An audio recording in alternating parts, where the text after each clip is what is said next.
Many women இப்போ infertility ரிலேட்டடாக issues பார்க்குறத நம்மளால் பார்க்க முடியுதுங்க. ஸோ ஒவ்வொரு டைமுமே அந்த விமன் வந்து ஒரு இன்ஃபர்டிலிட்டி கிளினிக் அட்டன் பண்ணும்போது லாட் ஆஃப் டவுட்ஸோட செல்ஃப் டவுட்ஸோட அட்டென்ட் பண்ணுறாங்க. ஸோ என்ன ரீசன் நடக்குதுன்னு பார்த்தீங்கன்னா, இன்ஃபர்டிலிட்டி ட்ரீட்மெண்ட் சீக் பண்ணும்போது நிறைய பதட்டம் இருக்கும். ஏன்னா ஒவ்வொரு டைமும் என்ன ரிசல்ட் நமக்கு வருமோ அப்படின்ற பதட்டம் இருக்கும், ஒரு கவலை இருக்கும். இந்த கவலைக்கு மெயினான காரணங்கள் என்னவா இருக்கும்னா, சுற்றி இருக்கிறவங்களோட இன்ஃப்ளூயன்சஸ் அண்ட் ப்ரெஷர் வந்து அவங்களுக்கு ஒரு தேவையில்லாத மனக்கவலையை ஏற்படுத்தும். எப்போதுமே ப்ரீ ஆக்குபைடாக ப்ரெக்னன்சி ரிலேட்டடாகவும் இல்லை ட்ரீட்மெண்ட் ரிசல்ட் ரிலேட்டடாகவுமே ரொம்ப ப்ரீ ஆக்குபைடாக இருக்கிறதுனால அவங்கள பற்றின செல்ஃப் எஸ்டீமே சிலருக்கு கம்மியாகிறதையும் நம்ம பார்க்க முடியுதுங்க. சொசைட்டல் ப்ரெஷர்ஸ் ஒரு பக்கம் இருக்கும், ஃபேமிலி லெவல்லையுமே நிறைய ப்ரெஷர்ஸ் இருக்கும்.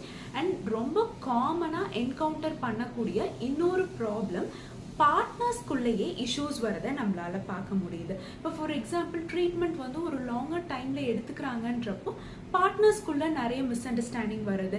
அண்ட் இதை பற்றி மட்டுமே ஃபோக்கஸில் இருக்கிறதுனால அவங்களுக்கான சின்ன சின்ன சந்தோஷங்களையும் இழக்கிறத நம்மளால பார்க்க முடியுது.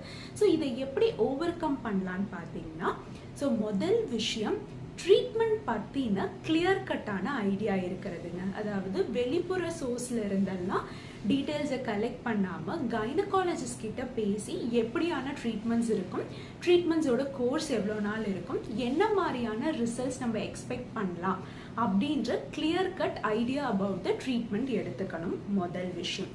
ரெண்டாவது விஷயம், அன்சர்டனிட்டிஸ் இருக்கும். அதாவது இதோட ரிசல்ட் நமக்கு பாசிட்டிவாக தான் இருக்கும் அப்படின்றது நமக்கு தெரியாது இல்லையா. ஸோ எப்படி வேணாலும் இருக்கலாம், முயற்சி செய்கிறது மட்டும்தான் நம்ம கையில் இருக்குது அப்படின்றத புரிஞ்சுக்கிட்டு அந்த அன்சர்டனிட்டிஸையுமே நம்ம வந்து ஏற்றுக்கிற மனப்பான்மையோட இருக்கணும்.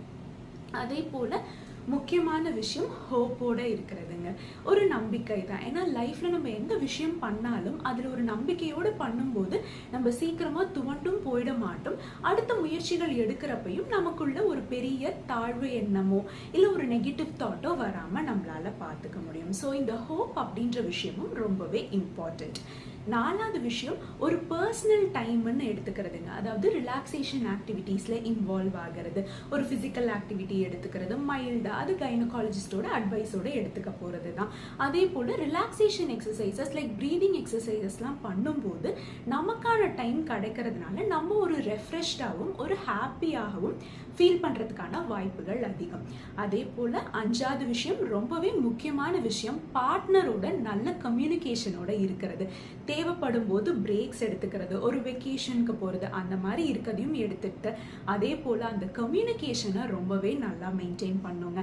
ஏன்னா அதுதான் important and crucial fact in this treatment process. Thank you.